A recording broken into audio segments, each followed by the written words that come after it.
Welcome. Today we're going to be discussing the technique Entwined Maces, its execution, some of the things that can go wrong during its execution, things you can do to compensate for that, and just things in general you should know about the technique. So let's start out with the attack. The attack is of a two-punch combination. We got the left straight followed by the right straight. Keep in mind this falls into the category of attacks where we have single-handed, double versions, low-high, double-low. This is the double-high version that we have to deal with, and these are coming from the front. So one of the first things that can go wrong here is how you do the block. But before we talk about that, let's talk about how this could be done either from a non-ready position or I could already be ready and maybe framing. But the ideal phase starts from a non-ready. We have our hands down, he comes in with the jab, we establish our base, deliver our block. But now if you notice, what I did is I exaggerated my block because my hands were down, I got really nervous, and I went outside my outer rim. So remember, we have an outer rim. Typically goes from the eyebrows to the groin and shoulder to shoulder. So my hand just happened to go just outside that outer rim, which if you look at it, this could be a baiting situation or framing, but we're accidentally doing it. We went across, so now our face is exposed to that follow-up right punch. So one more time, I start here. I've exposed the target now. He's gonna come in, so we're gonna reverse it. So the other thing that can go wrong here is I do this with an unanchored elbow. I already know the technique. I know he's going to throw the right left, so I try to snake and I unanchor my elbow, waiting for the other thing to come in. So the problem here is if you notice where my hand is now down towards the left rear flank, and I have to bring it all the way back up to be able to pick up this block. You may or may not be able to be fast enough to do that. I wouldn't risk it. The better way would be to keep your elbow anchored, which also, if you notice, creates the plus X rule. Anytime that we're blocking, we want to try to create a plus. I don't want to try to create a line with his line. So the idea would be to do my block and then reverse the motion. So if you notice, this picks it up and we're still doing that figure eight that everyone tries to do by unanchoring their elbow. Remember, anchored elbows are your friends. So from here, we're going to take the two blocks we established, and I get this. So now the next idea here is when I grab, I'm going to turn this into a pull. Again, I don't want to unanchor my elbow.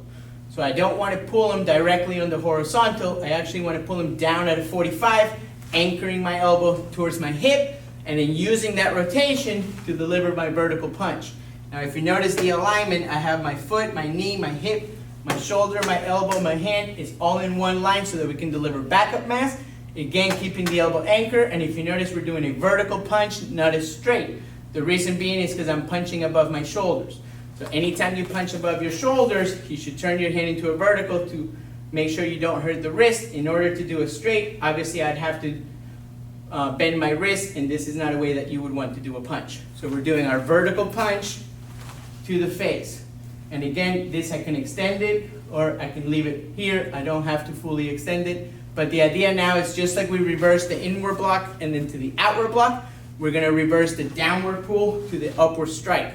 And we're gonna be using contouring and the open-ended triangle. So we have an open-ended triangle. We're going to be using that as well as fitting. I'm putting the side of his jaw in that line in my palm so that it fits, and then continuing that line so that I can deliver the next strike. So the thing that can go wrong with the next strike is the timing. I could either step and then strike, I could strike and then step, or what you would want to do in this instance is to use it together with the step, because this is backup mass. So the beginning use backup mass by rotating, lining our weapons up, and delivering the strike. So now we're going to do the same concept, but instead of using rotation, we're using depth or foot maneuvers to do the backup mass. So I'm going to step and deliver the backup mass. So the next maneuver that can go wrong here is when we do the sweep, we try to immediately do the strike at the same time, just like we did this maneuver.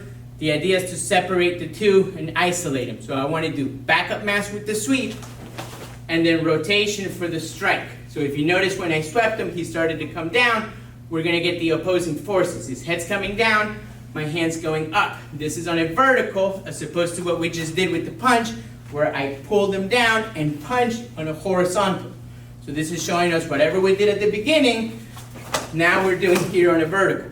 So now we went from the width of the weapon, we're going to go back to the tip of the weapon, we're going to rake across the face, and just like we did at the beginning when we did the outward block with the grab and the punch, we're now doing with an open hand to deliver the heel pump. Think of this like parting wings on the opposite side. I want to grab the pecs to control him. I don't want to try to send this guy away. because now I can't do the rest of my technique. If you were to do that at this point, that would be the middle version of the technique, and you can exit out. Remember, we have short versions, middle versions, long version. This one's going to take us through the long version of the technique. So I hit and I grab, now pretending that that arm's closing off and I can't grab, or he doesn't have any close. Remember, we have the formulation equation. I could easily change this to a different target where I can get a good grip and control and even get a better effect. But this is matching parting wings, so we're sticking to the ideal face and going to the arm. From here, I'm going to deliver a knee. The problem that happens here is how we deliver it. You can deliver this going forward, or you can deliver it going upward. We want to think upward. I don't want to send him flying. I want to keep him here so I can hit him. So I come up with the knee and then settle.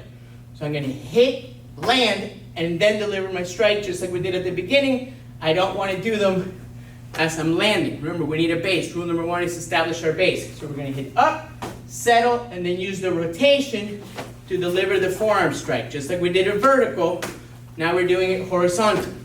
Now, our upper belt techniques typically at this point do the cover out and then return with a kick.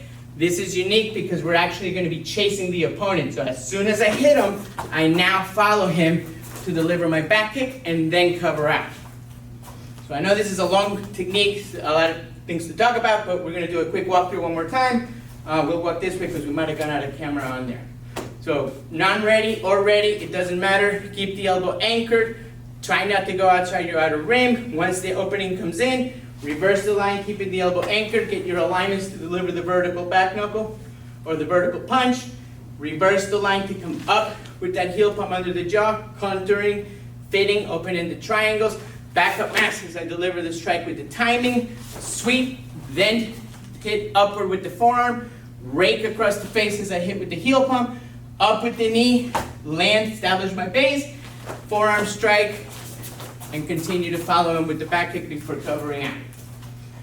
We'll do it a little bit quicker without the explanation so you can see the execution.